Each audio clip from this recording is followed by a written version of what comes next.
We spent much of today talking about transformation, of how our industry must evolve, how consumer expectations are shifting, and how experience is becoming just as important as the product. So in this next conversation, this feels like a way to bring us to a close, because sometimes the most powerful lessons about reinvention, about relevance and emotional connection come not from the retail boardroom, but from other worlds entirely. Chef Akira Back is one of those people who's built a career of constantly evolving. He's moved across cultures, across disciplines, across markets, creating a global brand that feels both personal and adaptable. And what makes his perspective especially interesting to this audience is that his business is not just about serving food, it's about creating a memory. It's about the atmosphere, identity, and emotion, and often all at once. And in many ways, that's exactly the challenge facing travel retail today. How do you create something that people don't just consume, but they genuinely experience? How do you stay globally recognizable while still feeling meaningfully local? And how do you pivot, not just because the market demands it, but with a real sense of purpose? So, please welcome on stage Chef Akira Back.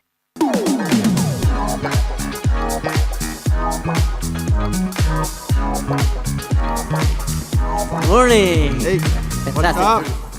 Welcome, welcome.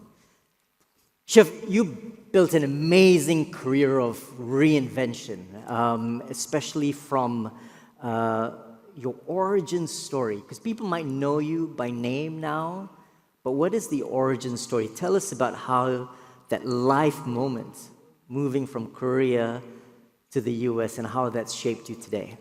Yeah, first of all, thank you guys. I'm a little nervous. I'm not a really speaker, but man, there's so many people. But anyway, here I go. I'm born in Korea. I want to be a baseball player. So my father made me ride a bicycle almost 2.5 hours every single day because he wanted me to build a leg, because we truly believe every sport is from the leg. So luckily, I did that. I become really pretty good at baseball. So all I have to do is play baseball, nothing more. My job is just winning. So I love competing and win. But one day my father said, hey, we're going to move to Aspen, Colorado. So I'm like, I'm scared of my dad, so I cannot really ask where is Aspen, Colorado is. So I asked my mom, where is Aspen, Colorado? Mom laughed also. I was like, I have no idea where that is. But, somehow it's the true bus said we have to leave. So we decided to go. It actually less than, I would say, a month. It took us packed and we went. I got there end of the May. I still remember our family just looked at each other and like, what is this place? Because it was just snowing, and then just we landed, we went home. Airport to my house was about like hour and a half, super far away. I'm like, oh man, what's gonna be like? And everybody always asks me, hey, you must be such a good journey, move, born in Korea and then move to Aspen, Colorado. I'll go, it's absolutely disaster. It's not fun whatsoever. Because how could it be fun? I moved there when I was about 14. I could not speak any English whatsoever. Like I said, I have to play baseball. So I actually watched the baseball team there, but for me, it's like, they're not really playing baseball. So I'm like, I got to figure something different. And typical Korean family, they put me in school next day. So I went to the school. No English. Yeah, I'm scared, right? Like, I'm scared. Everybody's Caucasian, just like white snow. Everybody was just staring at me. I'm staring at them. I want to say hi, but I don't know how to say hi, because actually I did not know. Hi. And then when I learned English, they told me I have to say, hi, how you do? Nobody used that in America. They're like, what's up, man? Whatever it is, right? And we were talking about school, so I'm just staring at everybody, watching. And then there's a really, really awesome people with a mohawk, big mohawk with the blue hair, nose pierced, always with the blonde ladies with the blue eye. They look just awesome looking. Really cool. Yeah, but again, I'm shy, so I cannot say, hey, can I be your friend, right? And think about it. I just met the guy, can I be your friend? It's very strange. So I watched them for a while, and I noticed they're doing skateboarding and snowboarding. Then I'm like, well, I have a leg, and then, I'm a sports person, so let me just pick it up.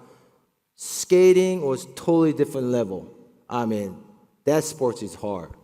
But snowboarding, I picked up just like that. And then about 6 months later, I was competing, then become snowboarder. Somehow, I was able to actually making money also a little bit.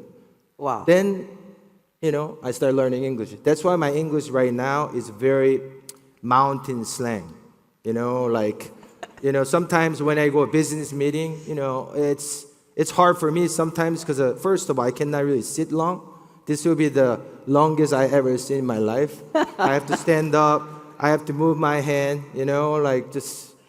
I have to be me. Yes. But sometimes I go to meeting and I meet, the big corporate company. I'm like, oh yeah, fuck yeah, it's not professional. Right.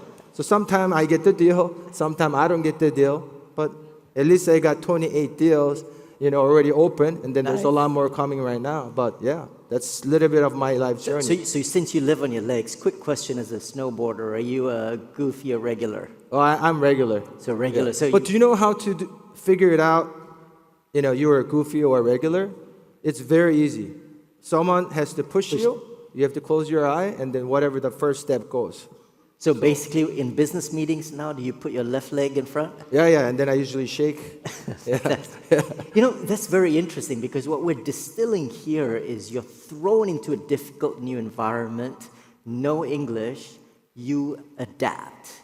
You see someone playing a sport that you've never played before, and you jump in, but you don't just jump in to know how to snowboard.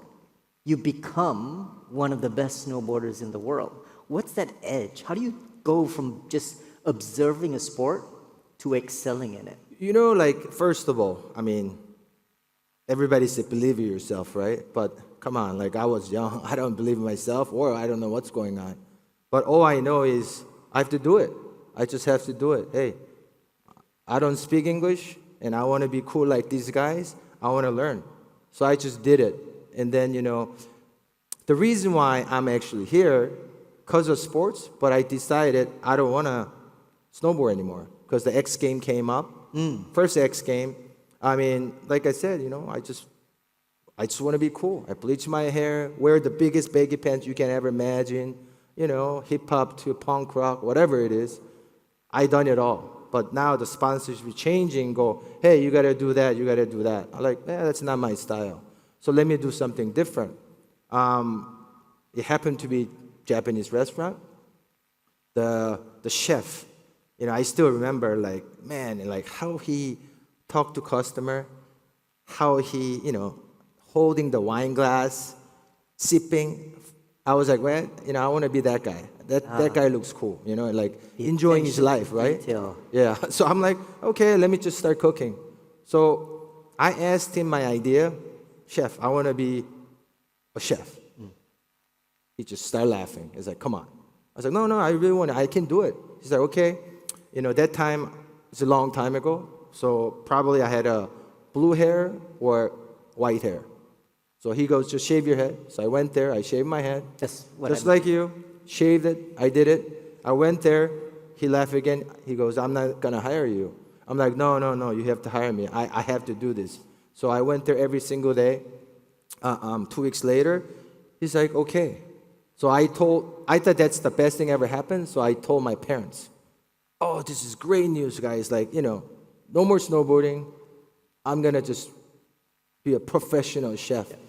My father looked at me and I go, listen, it's time for you to take over my business. Then I look at my dad. I was like, Dad, I'm not ready. I cannot have that kind of responsibility. So let me just do this. He's like, you never even touch a knife.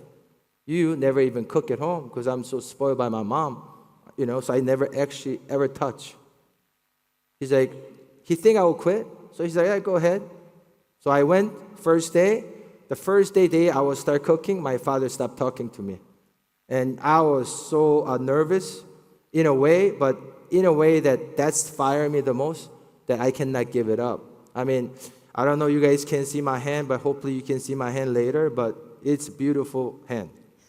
You know, in Aspen, Colorado, the water is so cold, this hand get blister all the time. And then I'm learning from Japanese traditional chef go, oh, you gotta soak your hand in vinegar. Oh. Yeah, can you imagine the pain of the vinegar? Because I really think he want me to quit also. So I did that. I go home, I'm punished by my father, but I just did it. Just because I want to prove my parents I can do this.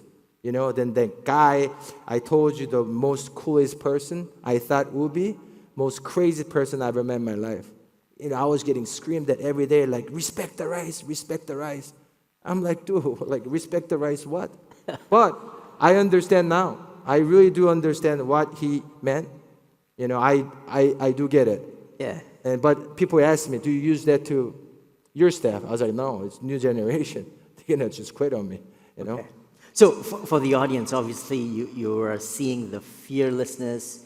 You jump into new situations, whether it's English in Colorado and snowboarding and being a chef, starting from scratch when you've never even cooked your entire life. But I'm guessing there's also this element of discipline. You know, like for you to excel as that professional snowboarder, you've got to get your basics right, the double flip, the corkscrew turns, before you can be outstanding. Before you become an excellent chef that innovates, you've got to know that all the details, right? Absolutely, absolutely. You know, the most important thing is any kind of sports, right? You have to learn basic. I think same as a writer, you know, you learn for a really long time, even college and learn, and then you're still writing. Same as thing as food, you know, discipline. I mean, the roots. If you don't have any kind of roots, you cannot cook. You know, like everybody asks me, hey, you're making a fusion. I always in my head like, I'm not making fusion, man. Fusion needs fusion. I don't have but I have a roots. I know how to cook rice. I know how to cook slice.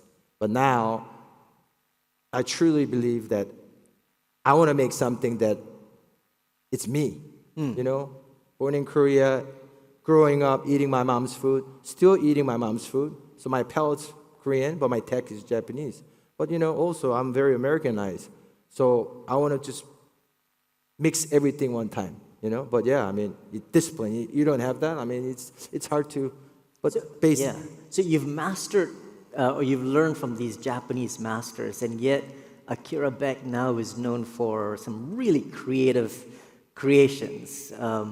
How did you find that unique style that defines Akira Back? You know, so first of all, I think I used to copy and paste a lot because you know I have to learn. I want to learn, and then little by little, you start developing your own thoughts, and you know you truly believe what you can really do. I mean, back in the days, I would say about 25 years ago, I used to use a lot of gochujang flavor. Gochujang. Yeah, nobody get it. Everybody told me not good. Now, everybody requested. So now I'm looking for something different ingredients. I have to go for a different route. But yeah, I mean, you know, there's so many different ways that you think that way. But yeah, I mean, like, you just gotta believe and you just go for it. But what's the balance between intuition and science, or is there a methodology to creation for you? Yeah, you know, like these days now that, let's say, like, someone quiz me, hey, can you make pork, let's say. Then I go, yeah, I can make pork dish with what? Because it's become mathematic, right? Because I know that pork with watermelon, cilantro, garlic, spice, that's jackpot right there. So I already thinking. So I make a big map of the main ingredients, and then I just spray. You know, like, but when I put all that, just like, you know, when I'm with my friend, let's say you're the main focus, but the thing is, all your friends help you out to make you a big shot. So that's exactly what I'm thinking, you know, in and then bam, bam, bam, bam, bam. Usually, it works, but I'm human. Sometimes it's very off. So after that, you have to taste, and then you go from there. And also, my job is I got to make sure my team can execute it. I can have a crazy idea about, hey, if we do, 250 to 400 cover, I got to be smart. I have to figure out all the method for them. Like sous vide, when sous vide came out, we all laughed.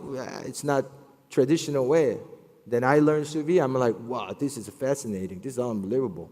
So stuff like that. So we still have to study. And How did it feel to get that Michelin star? I mean, it's great. Of course, it's good. Like it's very different feeling than what everybody, will tell you. But for me, the first one I got in Korea, I was honestly froze. I think I froze for at least like 30 minutes. I think someone's messing with my head on purpose. Then, as a human being, once you get spoiled, once you get one, then you get next to another call, you're like, oh, thank you. No, I'm kidding. Yeah, of course, you just got to always focus. But I mean, it's different feeling because that was the journey that you always want to get. But what else, right? So actually, what I did was, man, I went to Korea and I got a Michelin just because I want to tell my journey and people that I can cook Korean food. That's exactly what I did. After COVID, I go, well, I want to challenge my food, my Michelin star restaurant in London. Well, we went there, we got Michelin. So now I'm like, well, now I want to go Taipei and do it. So we're going to open next year and let's see. Awesome. But I like challenging, like it's like a sport, like competing, it's fun for me. And I want to just challenge myself and that all the ingredients everywhere in the world is different. All the customers are different. But man, it's so cool. Like, I was in Toronto eating, right? But there's 5 different customers from different, country, Awesome. So it's... Yeah, so you can see the level of competitiveness looking for that edge, which is what snowboarders do, right? You got to be very, very distinctive. Let's kind of take it more to the commercial aspect because you were not satisfied with one Michelin restaurant. You're scaling globally. 28 restaurants, you're going to add more and more and more. What is the challenge? How does that change you as a leader from running one restaurant really well to running a global network? How do you ensure that consistency? So the first one and second one was very hard because I have many different concepts, right? But after third one, then you realize your team have to be better than you. It's the most important thing. So I'm a coach. I'm a baseball. Let's think as a baseball, right? Like you have to figure out number 1, hitter. Number 4, and then again, most people don't know. Number 8 is most important hitter. That guy has to hit the ball. He has to go inside. That means we have a lot of chance to win. What's the equivalent in the restaurant for number 8? Same thing. We have to figure it out. Okay, some guy has a speed, but is he really consistent, right? So maybe he's fast. So I gotta let him run first as a first. And then there's another guy always in the back. He know how to hit home run. So damn, So all that thing I figured out. But most important thing again is your team, and I have to hire better. So that way, more we open, it's much easier. More we actually open for me so far if it's the same concept, it's much easier. When we open first Akira Back, tough. Second one, tough. Third one is getting better and better because we are learning, and we're learning about the structure. We learn about local ingredients everywhere, what's very important, what's customer really wants, and then again, like you just learn more and more. More go by, you learn it. So hiring becomes key. What's your formula or approach to hiring the best talent? And does it differ if to find that right person for Singapore, that right person for London, that right person for Las Vegas? You say hiring is crucial. How do you actually make sure you pick the right people? So far, a lot of my chef I work in Las Vegas together, we all split up. When I say split up means they're the one move other country for me, right? But the thing is, those guys, let's say example, Paris location, I send the main person, 2 people, but again, they train and they've been there for quite a bit. But the thing is, they need an opportunity to be number 1, number 2. Otherwise, these guys, right? So more you open, there's a lot of opportunity. So there's number 2, number 3, number 4 guy want to be number 1, number 2. Then we give him chances to. Fantastic. So it's the mobility. Exactly. You train a core team, then you take number 3, number 4, open Paris for me, and they're going to then hire their teams. Yeah. So far, all the opening, we did not really hire the chef from outside. Right. We usually send everybody that we know. We've been training with, or we've been working together a really long time. How many years does it take to work under you to gain your trust? Everybody's different, but at least 16 years. 16 years. Okay, man, we have to go. It's a long journey together. Yeah, it's a craft. Yeah, but fantastic. Yeah, a lot of chefs are been that long with me so far, so it's great. And the formula to retain them, what does it take to keep them working for you for 16 years instead of leaving? You gotta lie to them. Say how much you love them.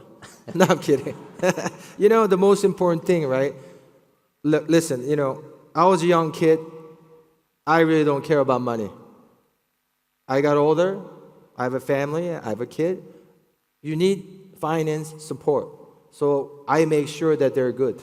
I have to, because we all grew up. And then, again, it's different back in the days. I remember when I was a chef, my chef is opening a, restaurant. They never offer me motel or hotel. I'm actually honored if you go, you can sleep on the floor. You know what I mean? Things change. Now if I do that, nobody gonna help me, right? I'd be like, hey, I got the setup, So yeah, so if they're willing to put up with that, exactly. But little by little, it's changing. But I have to go that 2026 style. But other than that, I mean,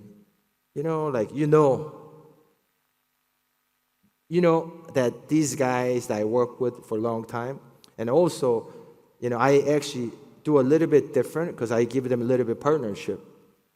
Otherwise, they'll leave. They have to open their own. Fantastic. But I do not want them to, honestly. But if they do, bless them. But I want them to stay with me. Fantastic. Yeah. Hey, let's talk about the balance between global consistency and localization.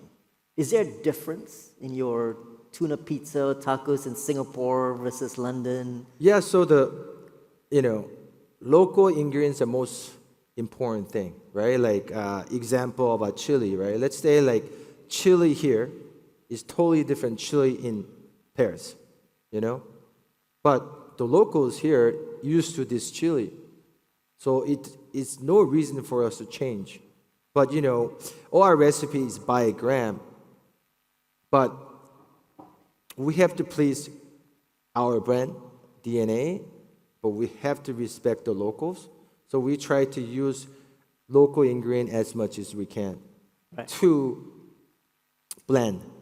Because I think it has to be blend together really well, then you'll be very successful. And everybody asks me, hey, there's so many countries that you're going, how you choose?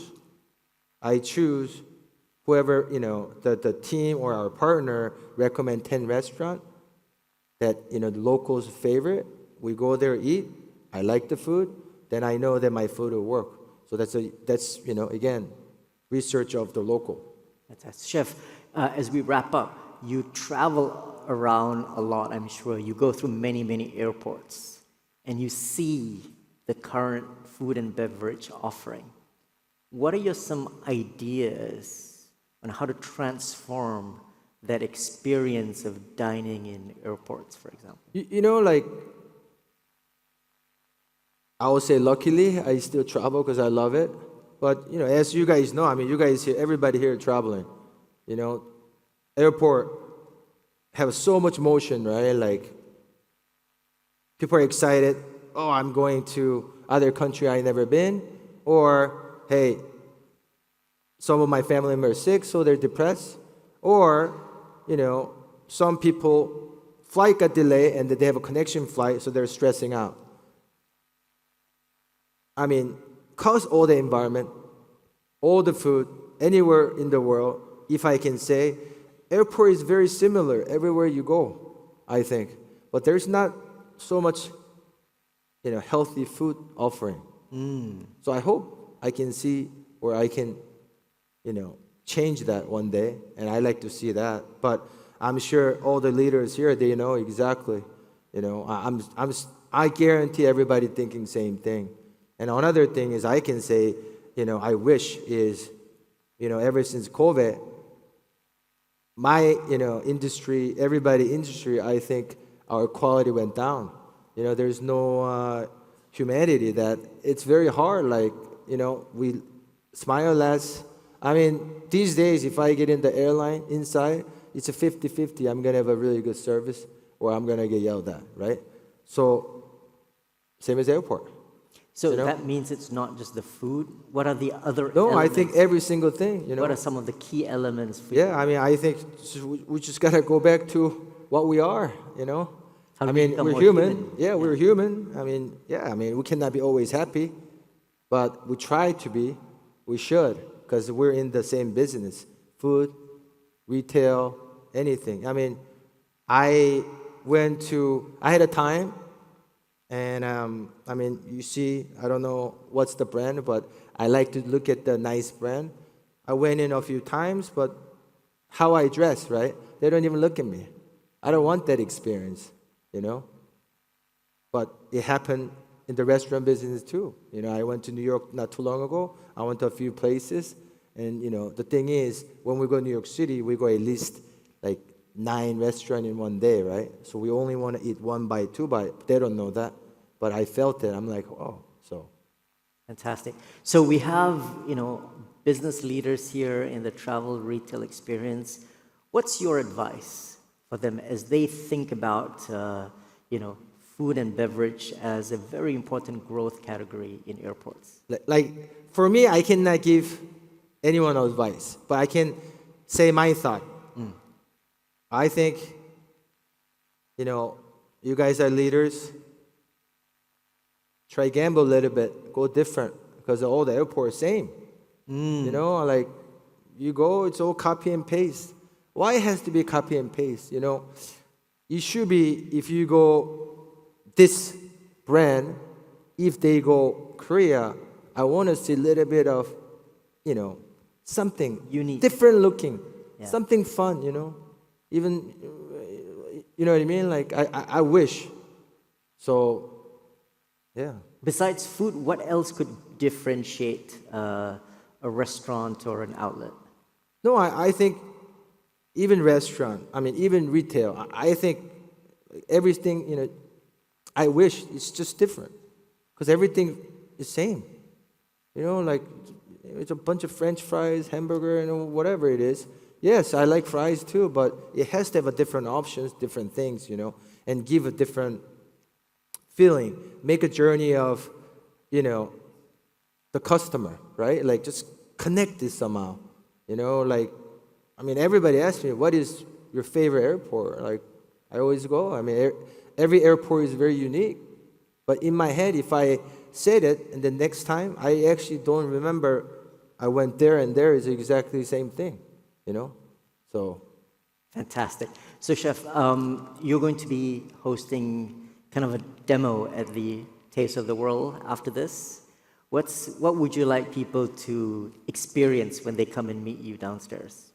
You guys been hearing speech for a while. I'm sure you guys are hungry, but when you guys eat, just feel comfortable, and then let us just give you something that I hope very different than what you were hoping for.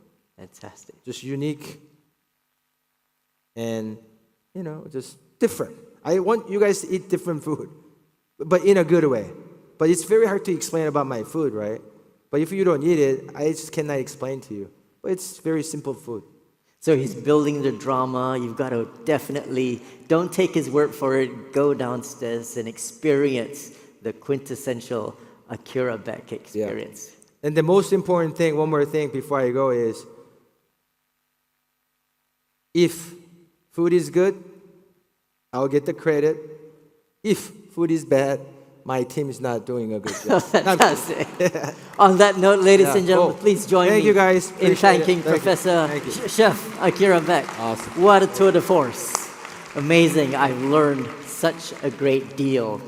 So, we're going to be so excited with the Taste of the World soon. So, ladies and gentlemen, don't miss that fantastic opportunity. As we wrap up this 2026 TFWA Asia Pacific Conference, I want to say it's been such an enlightening day, and I hope these conversations today provided valuable insights for your business. So thank you sincerely, and we wish you a wonderful week ahead here in Singapore. Thank you, everyone.